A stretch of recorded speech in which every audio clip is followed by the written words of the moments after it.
वालेकुम नादरीन, आप YouTube channel देख रहे हैं। मैं इमरान खान हूँ। नादरीन, 27वीं आईनी तरमीम अब उसकी कुछ चीज़ें सामने आ गई हैं और काबीना से मंजूरी के बाद उसको पेश कर दिया गया सेनेट के अंदर। देखें, कैबिनेट से मंजूरी के लिए वज़ीर आज़म पाकिस्तान में है ही नहीं और वहाँ से ऑनलाइन एक काबीना का इजलास होता। इतनी इमरजेंसी है नहीं, ऐसे पाकिस्तान में कभी भी आईनी तरमीम नहीं हुई, लेकिन क्योंकि ये आईनी तरमीम बहुत इंपॉर्टेंट है और इस आईनी तरमीम के बगैर गुजारा नहीं है और इस आईनी तरमीम की इस वक्त अशद ज़रूरत है, लिहाजा फौरी तौर पे कोशिश की गई कि चलो जहाँ भी है प्राइम मिनिस्टर इसको करवाएं। तो कैबिनेट की अप्रूवल के बाद जनाब, और कैबिनेट की औकात क्या है, सारे वहाँ पे इकट्ठे किए हुए हैं फॉर्म 47 वाले। किसी को पता ही नहीं है कि उसका अपना मैंडेट किधर था, तो तरमीम उन्होंने किधर से पढ़नी है। उन्हें कहा गया जी ये तरमीम आप पास कर देंगे, पास करते हैं। तरमीम उठा के उन्होंने भिजवा दी सेनेट में। अब तरमीम क्या है, इसके ना बहुत सारे पहलू हैं। इसका अदलिया के ऊपर भी असर पड़ेगा, बहुत सारे ओहदों पे असर पड़ेगा, लेकिन तरमीम का जो मेन जो पॉइंट है जो आज हम डिस्कस करेंगे वो पॉइंट है आर्मी चीफ के हवाले से, फील्ड मार्शल के हवाले से इस तरमीम में क्या किया गया। पहले मैं आपको बताता हूं किया क्या गया, फिर मैं आपको बताता हूं क्यों किया गया और फिर मैं आपको बताता हूं इसका नतीजा क्या निकलेगा। सबसे पहले तो जनाब आप ये देख लें, ये बहुत सारे लोगों ने इसके बारे में लिखा है, तो ये एक तहरीर है जहां से मैं आपको बता रहा हूं कि एक्चुअली इन्होंने 27वीं आईनी तरमीम में पाकिस्तान की अस्करी कमान के ढांचे से मुताल्लिक कई नई शिकें आईने पाकिस्तान में शामिल कर दी हैं। यानी जो पूरा का पूरा पाकिस्तान का एक अस्करी ढांचा है, फौज का एक ढांचा है, उसकी जो कमान है जो आर्मी चीफ करता है उसके अंदर तब्दीली कर दी है और आईन में तरमीम करके उस तब्दीली को किया गया है। अच्छा, नंबर एक ये किया गया कि chairman joint chief of staff committee का खात्मा, यानी पहले दो बंदे लगते थे ना 3 साल के बाद, एक आर्मी चीफ लगता था और एक chairman joint chief of staff लगता था। ये दो बंदे लगते थे, साहिर साहब थे इस मरतबा, अब वो अगली दफ़ा कोई भी नहीं होगा। तो उन्होंने ये ओहदा ख़त्म कर दिया। ये ओहदा अब 27 नवंबर 2025 से ख़त्म कर दिया जाएगा और नई कमांड पोस्ट का एक क़याम कर दिया गया, एक नई कमांड पोस्ट बना दी गई। यानी ये इख्तियारात जो हैं वो अब आर्मी चीफ को मिल गए हैं, ये वाले भी। वज़ीर आज़म चीफ ऑफ आर्मी स्टाफ जो बैक वक्त चीफ डिफेंस फोर्सेस के तौर पर भी खिदमत सर अंजाम देंगे की सिफारिश पर नेशनल स्ट्रेटेजिक कमांड का कमांडर पाकिस्तान आर्मी के अफसरान में से तैनात करेंगे और इसकी तनख्वाह और मुराद का तयन भी वज़ीर आज़म करेंगे। यानी ये जो एटम बम जिसके हाथ में होता है ना, ये बहुत इंपॉर्टेंट ओहदा है, बहुत, यानी आर्मी चीफ के बाद एक बहुत अहम तरीन ओहदों में से एक ओहदा DGISI का होता है और एक ये ओहदा है, और ये ओहदा होता है नेशनल स्ट्रेटेजिक कमांड का, कमांडर के जो कमांड होती है उसका ये ओहदा होता है। उसको भी आर्मी चीफ ने अपने हाथ में ले लिया कि उनकी अप्रूवल के बगैर या उनकी तजवीज़ के बगैर या उनकी सिफारिश के बगैर वज़ीर आज़म किसी को तैनात कर ही नहीं सकता। ये बंदा वज़ीर आज़म अपनी मर्जी से नहीं ला सकता। ये इख्तियार भी आर्मी चीफ ने अपने पास रख लिया और उसकी तनख्वाह और मुराद का तयन भी वज़ीर आज़म करेंगे। अच्छा, नंबर 3 इसमें एक और बड़ी इंपॉर्टेंट चीज़ है कि आला फौजी रैंक रखने वालों के लिए उम्र भर की मुराद, यानी जिनके आला फौजी रैंक्स हैं ना, जैसे फील्ड मार्शल हो गया, जैसे इस किस्म के और अहदेदार हो गए, इनकी जनाब जो मुराद है इनको सारी ज़िंदगी मिलती रहेंगी, वो ख़त्म नहीं होगी। जब तक ये ज़िंदा रहेंगे इनकी मौजें लगी रहेंगी, इनकी तनख्वाहें, इनकी ये चीज़ें सारी इनको मिलती रहेंगी, मुराद इनको मिलती रहेंगी। फिर वो अफसरान जिन्हें फील्ड मार्शल का ओहदा दिया गया हो या मार्शल ऑफ द एयरफोर्स का ओहदा दिया गया हो या एडमिरल ऑफ द फ्लीट के ओहदे पे, अच्छा ये ओहदे नॉर्मली मिलते नहीं होते। फील्ड मार्शल का ओहदा ये जंग के बाद मिलता होता है। अगर किसी को आइंदा किसी आर्मी चीफ को फील्ड मार्शल का ओहदा चाहिए होगा तो उसे एक जंग करनी पड़ेगी पाकिस्तान की किसी मुल्क के साथ, या तो अफगानिस्तान के साथ जंग कर ले। अब इस ओहदे के अंदर इतनी पुरकशिश चीजें रख दी गई हैं, पहले मैं आपको बता दूं है क्या, फिर आपको बताता हूं कि जंग क्यों करनी पड़ेगी आने वाले आर्मी चीफों को। अच्छा, इसमें वो कहते हैं जी तरक्की दी जाएगी, अपने रैंक, मुराद और यूनिफॉर्म ताहयात तक इनके बरकरार रहेंगे। ये अफसरान जिन्हें कौमी हीरोज करार दिया जाएगा को सिर्फ आइन के आर्टिकल 47 में दर्ज तरीकाकार के तहत ही बरतरफ किया जा सकेगा। यानी ये वो तरीका होगा कि सदर मुमलिकत की बरतरफी का तरीकाकार, यानी इम्पीचमेंट के बगैर इसको आप नहीं हटा सकेंगे। वजीर आजम का ये इख्तियार कि वो आर्मी चीफ को तब्दील कर दे या उसको हटा दे, ये इख्तियार उससे वापस ले लिया गया है और ये खास तौर पे उन लोगों के लिए जिन्हें फील्ड मार्शल करार दिया जाए। यानी फील्ड मार्शल को हटाने का इख्तियार वजीर आजम से चला गया। अगर फील्ड मार्शल को हटाना है तो उस तरीके से हटाना पड़ेगा जिस तरीके से सदर की इम्पीचमेंट की जाती है, या कम से कम 2/3 अक्सरियत किसी के पास होगी तो वो आइन में तरमीम करके ये काम कर सकता है, अदरवाइज वो ये काम कभी भी नहीं कर सकता।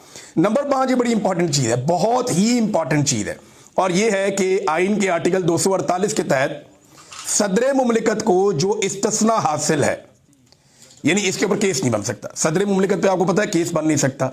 जरदारी साहब का मुकदमा जब जाता था अदालत में तो उनके वकील जाके कहते थे कि क्योंकि ये सदर पाकिस्तान है लिहाजा इसके ऊपर पाकिस्तान का कानून ही नाफिज नहीं होता, इसको इम्यूनिटी है, इस बंदे के ऊपर कोई कानून आप लगा ही नहीं सकते। वजह यह है कि क्योंकि ये सदर पाकिस्तान है लिहाजा इसको इस्तिस्ना है हर किस्म के कानून से, ये कोई भी जुर्म करे आप इसके खिलाफ कुछ नहीं कर सकते।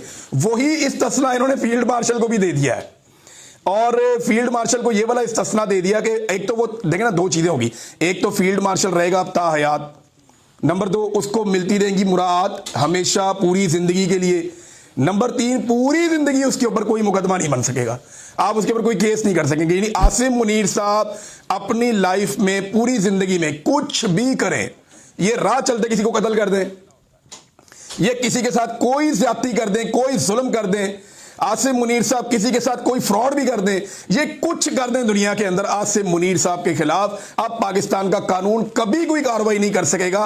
वजह यह है कि इनको ताहयात इस्तिस्ना मिल गया है, क्योंकि ताहयात रहेंगे। देखिए ना, इस्तिस्ना तो ओहदे को मिला है और ओहदा इन्होंने लिख दिया कि ताहयात रहेगा और ओहदे के साथ मुराद भी ताहयात रहेंगी। ये आगे आपको बात समझ, आगे चले। अच्छा जी, कमांड खत्म होने के बाद की जिम्मेदारियां, यानी अगर इनकी कमांड खत्म हो जाती है, फर्ज करें कि आर्मी चीफ की मुद्दत पूरी हो जाती है लेकिन फील्ड मार्शल वो शख्स सारी उम्र रहेगा, लेकिन आर्मी चीफ की मुद्दत खत्म होने के बाद जब शहबाज शरीफ एक नया आर्मी चीफ ले आएगा या नवाज शरीफ ले आएगा या इमरान खान ले आएगा, कोई भी जब एक नया आर्मी चीफ आ जाएगा तब भी ये इख्तियार मौजूद रहेगा कि वफाकी हुकूमत इन अफसरान की आइंदा जिम्मेदारियां और फराइज कौमी मुफाद के तहत तय करेगी कि आइंदा जनाब इनसे हमने क्या काम लेना है या ये आइंदा क्या काम कर सकते हैं। ये है जनाब तमाम तरमीम। मैं सिर्फ एक आपको बता रहा हूं, अभी मैं अदलिया वाले मामले पे नहीं गया, अभी मैं बाकी मामला पे नहीं गया, अभी सिर्फ हम फोकस करते हैं कि आर्मी चीफ वाले मामले के ऊपर ये तरमीम क्या है और ये हो क्या रहा है और ये किया क्यों जा रहा है। देखें, इनमें हमें 3-4 चीजें एक दफा फिर मैं क्लैरिफाई कर दूं। इसका फर्क क्या पड़ेगा? फर्क ये पड़ेगा कि मौजूदा जो फील्ड मार्शल आसिम मुनीर साहब हैं ये अब सारी जिंदगी फील्ड मार्शल रहेंगे, नंबर 1। नंबर 2, इनके पास बाकी तमाम फोर्सेस की कमांड भी आ जाएगी। नंबर 3, जो अहम तरीन पोस्ट है जहां पे पाकिस्तान के स्ट्रेटेजिक बहुत बड़े बड़े एटम बम ये वो सब, वो कमांड भी इनकी मुशावरत के साथ ही बंदा आएगा या इनकी सिफारिश के साथ बंदा आएगा, इनकी सिफारिश से बाहर वजीर आजम कुछ नहीं कर सकता। नंबर 4, इनको ताहयात, क्योंकि इन्होंने फील्ड मार्शल रहना है तो ताहयात इनको इनकी मुराद मिलती रहेंगी।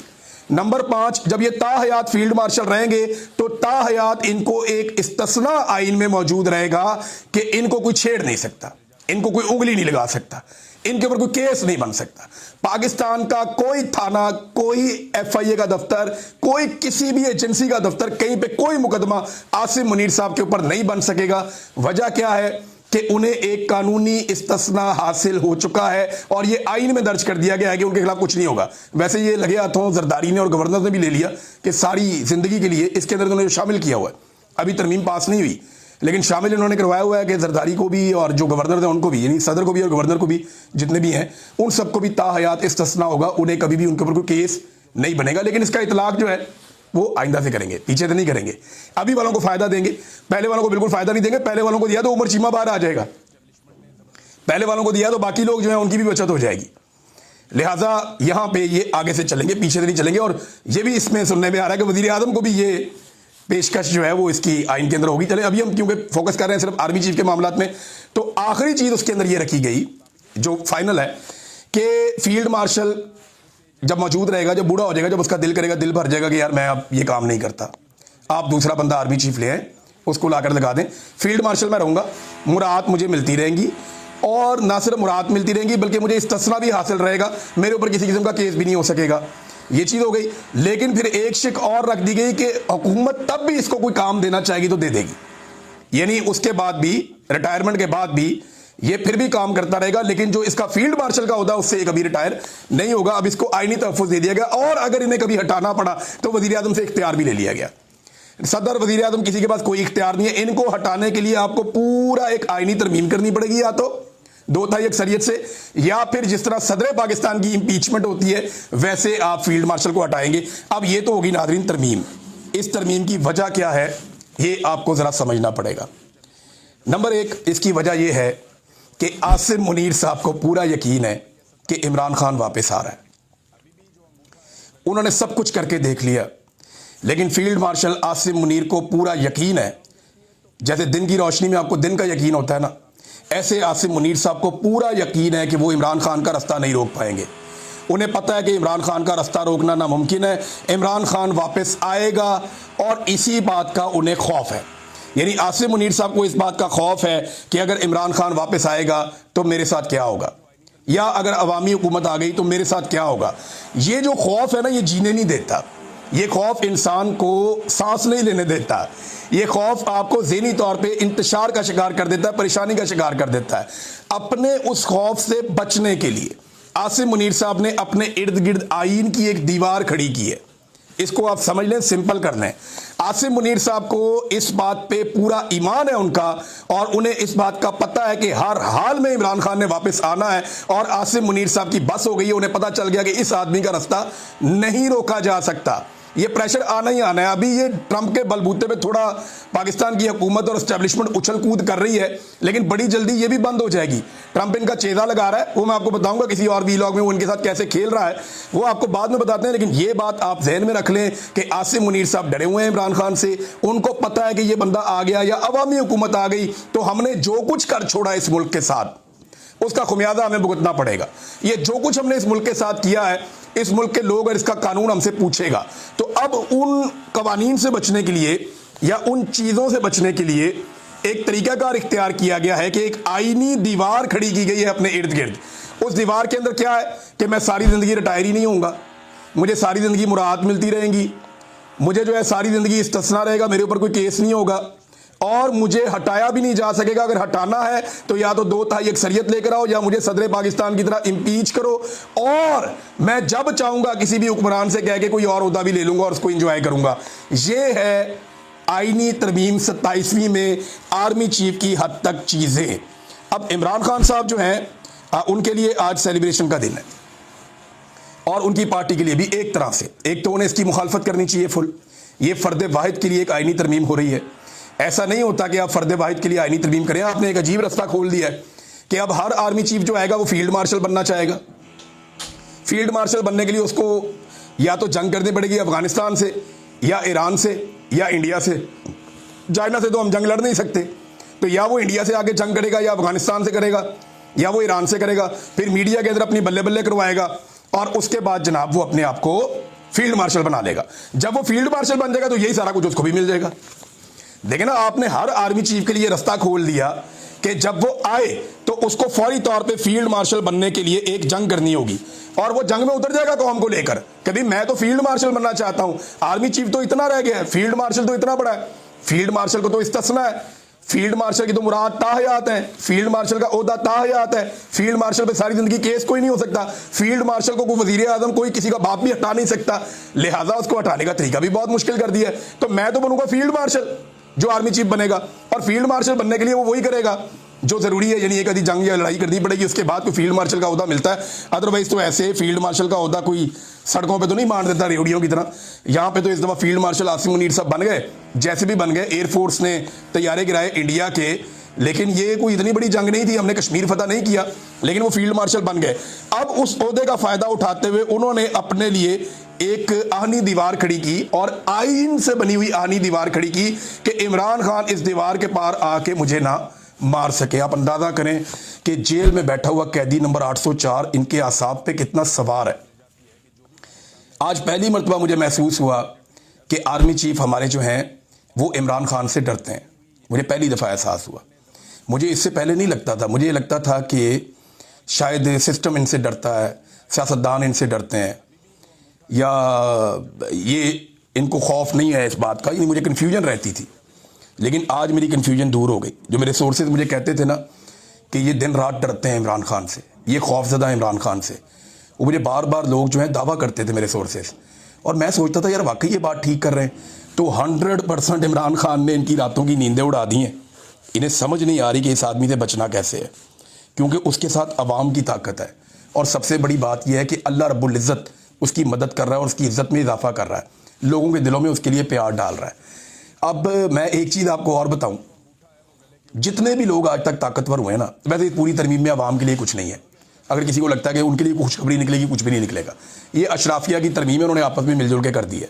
अदलिया का जो कचूमर निकला वो आपको अगले व्लॉग में बताऊंगा। लेकिन एक बात मैं आपको कैटेगोरिकली बता दूं कि जब भी कोई जालिम होता है ना, जब वो अपना पूरा बंदोबस्त कर लेता है, जब उसे लगता है कि अब उसे कोई छू भी नहीं सकता, जब उसे लगता है कि मैंने सारे अपने हर तरफ से दरवाजे बंद कर लिए हैं, जब उसे ये लगता है कि उसने बड़ी बड़ी फसीलें खड़ी कर दी हैं, जब उसे लगता है कि उसने एक ऐसा किला बना लिया है जिसे कभी कोई फतह नहीं कर सकता, तो तब अल्लाह रब्बुल इज़्ज़त मूसा को भेजता है।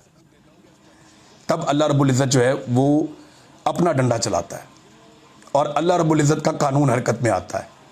मैंने बड़े बड़े ताकतवर लोगों को मलिया मेट होते हुए देखा, तारीख की किताबों में पढ़ा कि जब वो मुतमईन हो गए और उन्हें लगा, और कुरान पाक में भी अल्लाह ताला कहते हैं कि अल्लाह ताला उस वक्त पकड़ता है जब वो वहमो गुमान भी नहीं होता उनका। कौमों को अल्लाह ने ऐसे पकड़ा कि जब उनका वहमो गुमान नहीं था, जो बड़े सरकश लोग थे, जब उनका वहमो गुमान भी नहीं था, उनको 1% भी इम्कान नहीं था, तब मेरे अल्लाह ने उनको पकड़ा बेखबरी में। तो बेखबरी कब होती है? जब आप मुतमईन हो जाते हैं। अब इतने सारे इक़दाम करके ये निज़ाम मुतमईन हो जाएगा कि इमरान खान हमारा कुछ नहीं बिगाड़ सकता। आप इमरान खान से तो लड़ ही नहीं रहे, आप तो लड़ रहे हैं 25 करोड़ पाकिस्तानियों से, और इमरान खान उन्हें सिर्फ लीड कर रहा है। लड़ाई तो आपकी 25 करोड़ पाकिस्तानियों से है, और लड़ाई आपकी अल्लाह रब्बुल इज़्ज़त के असूल और कानून और ज़ाब्ते के साथ है कि आप जुल्म कर रहे हैं, जबर कर रहे हैं, फस्तायत कर रहे हैं, आप माओ और बेटियों को परेशान कर रहे हैं, आप चादर और चार दीवारी का तकद्दुस पामाल कर रहे हैं। तो आपकी लड़ाई अल्लाह रब्बुल इज़्ज़त की कुदरत से है, आपकी लड़ाई पाकिस्तान के 25 करोड़ अवाम से है। इमरान खान तो सिर्फ आपके और अवाम के बीच में खड़ा हुआ है, और उससे इतना खौफ इमरान खान का। मेरे ख्याल में इसको इस एंगल से ज़रूर सोचें कि खौफ इमरान खान का जो है वो रगों में उतर गया, इनकी हड्डियों में बैठ गया है, और अब ये तरमीमें कर करके अपने आप को बचा रहे हैं कि जनाब कुछ करो, अपनी अपनी जान बचाओ। ये जनाब आर्मी चीफ की हद तक जो एक तरमीम हुई, मैंने आपको बता दी कि जो अस्करी क़यादत उसकी कमान के अंदर, जो आइन के अंदर तरमीम की गई, मैंने आपको बताया। फर्दर इस पर बात करेंगे। अब तक लिए इतने, अपना ख्याल रखिएगा, अपने चैनल का भी। अल्लाह हाफिज़। इसकी एक और मैं आपको सबूत देता हूँ कि एस्टेब्लिशमेंट जब काम करती है तो फिर उसको 100% होना होता है उनके मुताबिक, यानी वो उन्होंने कर लेना होता है, चाहे पाकिस्तान का उसे जितना मर्जी नुकसान हो जाए, चाहे अवाम का